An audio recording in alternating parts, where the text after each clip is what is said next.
முரளி வந்து இது எல்லாத்தையும் கேட்டுட்டு வந்து ரொம்ப சந்தோஷப்படுறாரு. அப்பா அவங்க 2 பேரும் வாழவே ஆரம்பிக்கல. இதுவரைக்கும் ஒரு நாள் கூட அவங்க வாழல. அது மட்டும் கிடையாது. கூடிய சீக்கிரம் அவங்க 2 பேரும் பிரிய போறாங்க.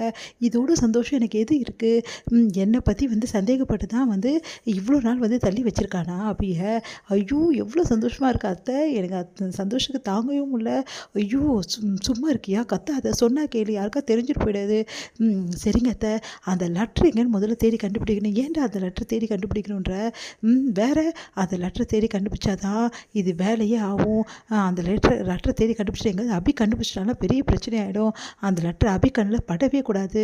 அதுக்கு எதாவது ஏற்பாடு பண்ணுவோம். சரி அவங்க வர்றதுக்கு முன்னாடி அந்த ரூமில் அந்த லெட்டர் நம்ம எடுக்கலாம் அப்படின்னு சொல்லிட்டு ஃபுல்லாக தேடுறாங்க. அந்த லெட்டர் காணவே காணுச்சு. அந்த லெட்டர் எங்கே போச்சுன்னு தெரியலையே. ஐயோ அவங்க வேறு வர்ற மாதிரி சவுண்டு கேட்டுச்சு. சரி சரி ஒன்றும் பிரச்சனை இல்லை, அப்புறமா நம்ம தேடிக்கலாம் இன்னொரு நாள் அப்படின்னு சொல்லிட்டு வெளியே வந்துடுறாங்க. அடுத்து வந்து இங்கே வந்து ரொம்ப டென்ஷனாக இருக்கார் வந்து நம்ம ராகவ் பார்த்துட்டு என்னடா ஏன் இவ்வளோ டென்ஷனாக இருக்க அப்படின்னு சொல்லிட்டு அவங்க அக்கா கேட்குறாங்க. இல்லை ஆஃபீஸ் டென்ஷன் தான், வேறு ஒன்றும் இல்லை அபி. ராகவ கொஞ்சம் கவனி அப்படின்னோடனே என்ன ஆச்சு அவருக்கு அப்படின்றாங்க. இவ்வளோ கவனிக்க சொன்னீங்கன்னா நல்லா கவனிச்சிடுவா அப்படின்னு சொல்லிட்டு அப்படியே பார்க்குறாங்க. உடனே வந்து இங்கே அபி என்ன பண்ணுறாங்க, சரி இந்தாங்க தைலம் போடுங்க அப்படின்னு சொல்லிட்டு கொடுக்குறாங்க. நான் வேணால் போட்டு விட்டுமா, அதெல்லாம் ஒன்றும் தேவையில்லை நானே போட்டுக்கிறேன் அப்படின்னு சொல்லிட்டு போட்டுக்கிறாங்க.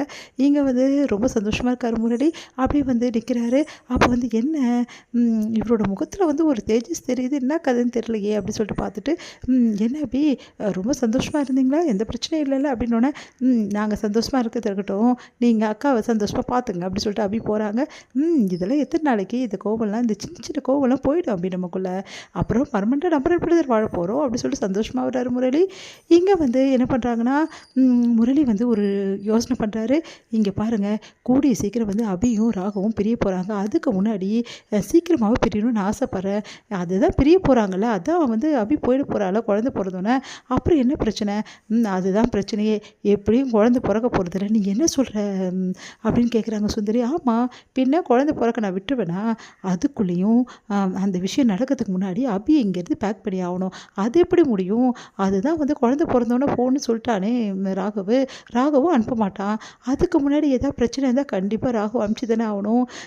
நீ என்ன சொல்கிறா கிருஷ்ணா, எனக்கு ஒன்றுமே புரியலன்றாங்க சுந்தரி.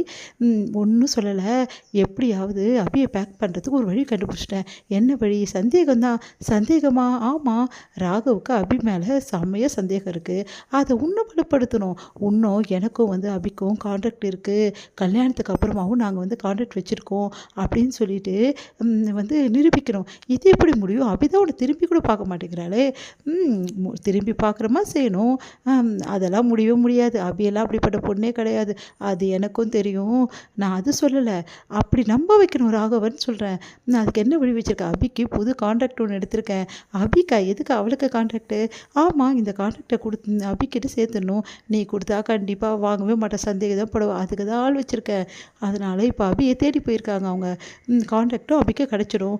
அப்புறம் என்ன, இந்த கான்ட்ராக்டு நான் தான் வாங்கி கொடுத்தேன்னு எல்லார் முன்னாடியுமே வந்து சொல்லாமல் தனியாக ராகவுக்கு மட்டும் தெரிகிற மாதிரி சொல்லணும் அப்படின்னோடனே, சரி அது எப்படி பண்ணலாம்? அதோ ராகவ் மேலே நிற்கிறா, இப்போ பாருங்க அப்படி சொல்லிட்டு பர்ஃபார்மன்ஸ் ஆரம்பிக்கலாமா அப்படின்னு சொல்லிட்டு ராகவ் வந்து வேடிக்கை மேலே பார்த்துட்ருக்காரு.